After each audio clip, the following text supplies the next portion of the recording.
नमस्कार दोस्तों, मैं हूं doctor BM Baghel, general investor. नए नए स्टॉक की खोज करना पड़ता। आज एक नया स्टॉक मिला है जो मल्टी बैगर श्रेणी का है। 1997 में ये कंपनी स्टॉक की प्राइस 0.25 पैसे थी 11 जुलाई 97। 3 अप्रैल 2020 को जब बड़ी गिरावट आई थी, जब इसकी वैल्यू थी 5 रुपये 60 पैसे। तो 2020 से लेके 2023 तक इसने जो है 3 अप्रैल 2020 से 17 अगस्त 2023 1630% रिटर्न दिया है। 1 लाख को 17 लाख, और ओवरऑल रिटर्न इसका 197 11 जुलाई से 38,668% है। 5 साल का 855% है। साल में जिसने 1 लाख 55,000 बने हों, 1 साल का 145% है, 6 महीने का 111% है, महीने का 48% है, 5 दिन का 5% है। मात्र 300 के आसपास कर्मचारी काम करते हैं इस कंपनी में। 1994 के आसपास वो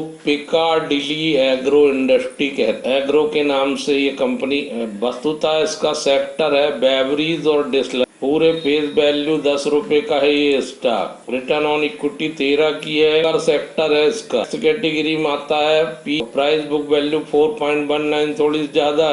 मार्केट का कैप 214 करोड़ का है और 99 रुपए का हाई है, 33 रुपए का लो है। कंपनी ने गजब के दिए हैं। बोनस हिस्ट्री इसकी गजब है। 6 अप्रैल 2015 को 1:1 के रेशो दिया। 10 अक्टूबर 2016 को फिर 1:1 की रेशो। 2 बार बोनस दे चुकी है। फाइनल डिविडेंड पिछले साल 10 पैसे दिया, इस बार 20 पैसे दिया है। तो इस एग्रो कंपनी की बात करें तो 20 दिन का वॉल्यूम इसका 2,24,596 का है, और केवल BSE अकेले में ये स्टॉक। BSE अकेले में होने के बावजूद इसमें इतना वॉल्यूम रहता है। आज भी 3,45,115 शेयर का वॉल्यूम है।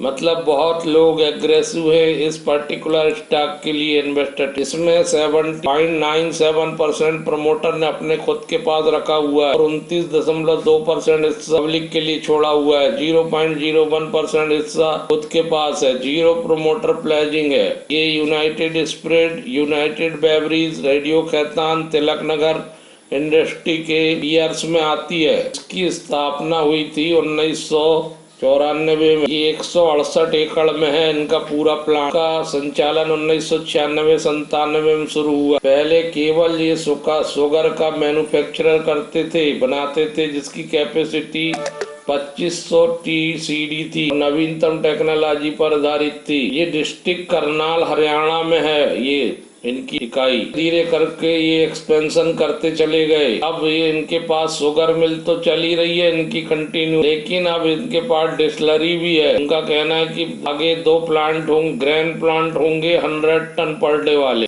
और पैड बॉटल भी बनाते हैं।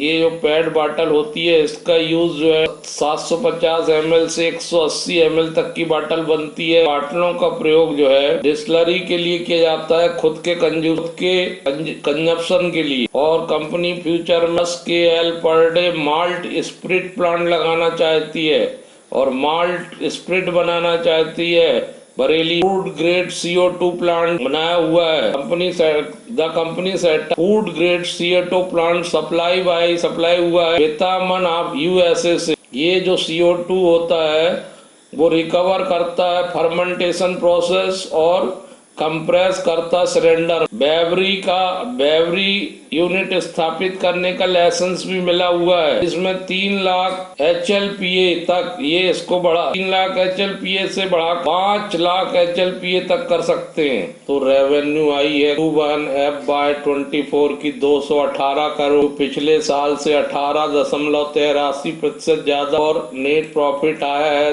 लगभग 11 करोड़, जो पिछले साल से 45% ज्यादा, और EPS आए 1 रुपये 16 पैसे, जो पिछले साल से 47% ज्यादा। नेट प्रॉफिट मार्जिन आया 5.1%, जो पिछले साल से 22.2% ज्यादा। तो डिस्टिलरी, बेवरीज, शुगर, ऐसे 3 प्रकार के मुख्य रूप से काम उभर के आते हैं इसके सामने। और 52 करोड़ के लॉन्ग टर्म बारोइंग है इनके पास मार्च की स्थिति में। 101 करोड़ की शॉर्ट टर्म बारोइंग है मार्च की स्थिति में।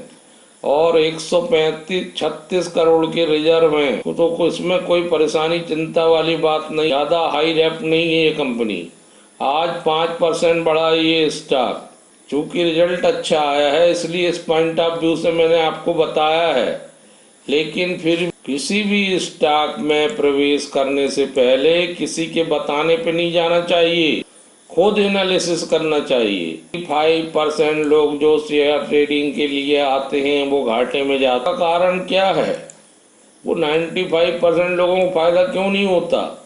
इसलिए नहीं होता क्योंकि वो सुनी सुनाई बातों पे बिना एनालिसिस के कोई भी भागता हुआ स्टॉक पकड़ लेते हैं और उससे उनको फिर भारी नुकसान होता है। सबसे हाई में चल रहे स्टॉक को खरीद ले, बाद में वही लोग बोलते हैं कि स्टॉक मार्केट में बहुत घाटा होता है, वो वहाँ मत जाओ, सारे पैसे आपके डूब जाएंगे। ये कहना सही नहीं है, क्योंकि अगर घाटा होता तो इसमें 38,668% रिटर्न कहाँ से आ गया? 25 पैसे का शेयर फिर 96 रुपये 92 पैसे कैसे हो? तो इसका सबूत तो सामने है। तो कहने का तात्पर्य है कि कोई भी स्टॉक जिसको आप चुनते हो वो फंडामेंटल रूप से मजबूत, सबसे पहली चार्ट बाद में, पहले फंडामेंटल रूप से मजबूत हो, उसमें कारोबार थोड़ा अनोखा हो, उसमें एक्सपेंशन बढ़ने, आगे बढ़ने की गुंजाइश हो, नित्य नए संयंत्र खुले या फिर उत्पादन कैपेसिटी बढ़े और उसकी आय quarter to quarter, year to year निरंतर बढ़ रही हो, निरंतर ईपीएस बढ़ रहा हो, पी कम हो। ऐसे बहुत सारे बिंदु का अगर आप ध्यान में रखेंगे और गिरावट पर कोशिश करना चाहिए। जिस दिन मार्केट गिरता है स्टॉक बाज लिस्ट में रखना चाहिए, कितना गिर गया, कितना फंडामेंटल रूप से मजबूत है, कहाँ तक गया था, कहाँ से वापस आया, क्या चांसेस हैं, ये सब बातें पूरी तरह से क्लियर होना। तो इस मल्टीबैगर स्टॉक पर आप ध्यान दीजिए, लेकिन एनालिसिस करके ही आगे बढ़िएगा। एक से एक